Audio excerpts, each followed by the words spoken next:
Hi കൂട്ടുകാരെ, എൻ്റെ video കാണുന്ന എല്ലാ കൂട്ടുകാർക്കും സുഖമാണല്ലോ. ഞാൻ ഇന്നിവിടെ ഒരു പുതിയ ഡിഷുമായിട്ടാണ് വന്നിരിക്കുന്നത്. വെണ്ടയ്ക്ക പുളിങ്കറി തയ്യാറാക്കാനായിട്ട് ഒരു പാനിലേക്ക് നമുക്ക് 2 സ്പൂൺ വെളിച്ചെണ്ണ ഒഴിച്ചു കൊടുക്കാം. എണ്ണ ചൂടാകുമ്പോൾ അതിലേക്ക് നമുക്ക് 2 അല്ലി വെളുത്തുള്ളി അരിഞ്ഞതിട്ട് കൊടുക്കാം. 4 പച്ചമുളക് അരിഞ്ഞതിടാം.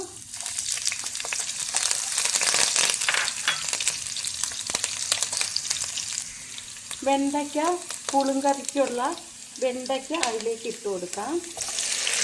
ഇതൊന്ന് വാട്ടിയെടുക്കണം. അതിലേക്ക് ഒരു സവാള അരിഞ്ഞതും കൂടി ചേർത്ത് കൊടുക്കാം. ഇതെല്ലാം കൂടി ഒന്ന് വാട്ടിയെടുക്കാം. ഒരു 1/4 സ്പൂൺ ഉപ്പ് പൊടി ഇട്ട് കൊടുക്കാം. ഇതെല്ലാം കൂടി ഒന്ന് വഴറ്റിയെടുക്കാം. വെണ്ടയ്ക്കായും ഉള്ളിയും വഴണ്ട് വരുന്നുണ്ട്.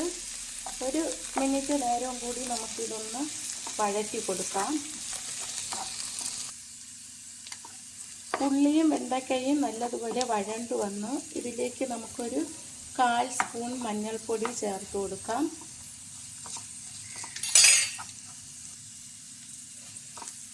1 സ്പൂൺ മുളക് പൊടി ഇടാം. 1/2 സ്പൂൺ മല്ലിപ്പൊടി ഇട്ട് കൊടുക്കാം.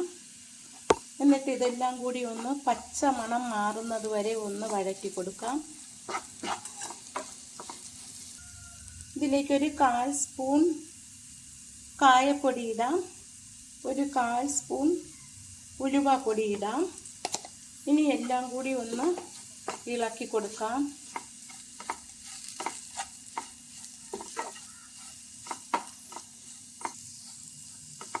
മുളക് പൊടിയുടെ പച്ച മണമൊക്കെ മാറി വന്ന് ഇതിലേക്ക് നമുക്കിനി പുളിവെള്ളം ആവശ്യത്തിന് ഒഴിച്ചു കൊടുക്കാം. വാളം പുളിയാണ് ഒഴിച്ചു കൊടുക്കുന്നത്. പുളിവെള്ളം ആവശ്യത്തിന് ചേർത്ത് കൊടുത്താൽ മതിയാവും. പുളിങ്കറി ആയതുകൊണ്ട് പുളിപ്പൊക്കെ വേണ്ടി വരും. എരിവും പുളിയുമൊക്കെ വേണം.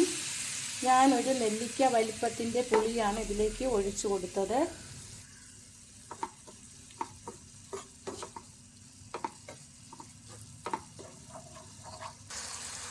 ഇതിലേക്ക് നമുക്ക് കുറച്ച് വെള്ളം കൂടി ചേർത്ത് കൊടുക്കാം.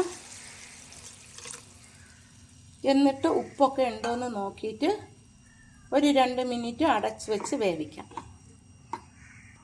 ഉപ്പ് ഞാൻ ആദ്യമേ ചേർത്തിരുന്നു. കുറച്ച് ഉപ്പ് കൂടി ഇട്ട് കൊടുക്കാം.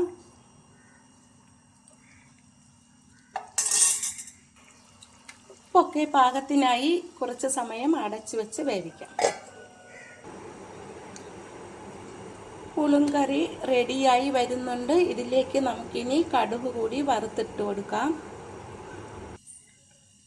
പുളിങ്കറി റെഡിയായി. ഇതിലേക്ക് നമുക്കിനി കടുക് വറുത്തത് ഒഴിച്ചു കൊടുക്കാം.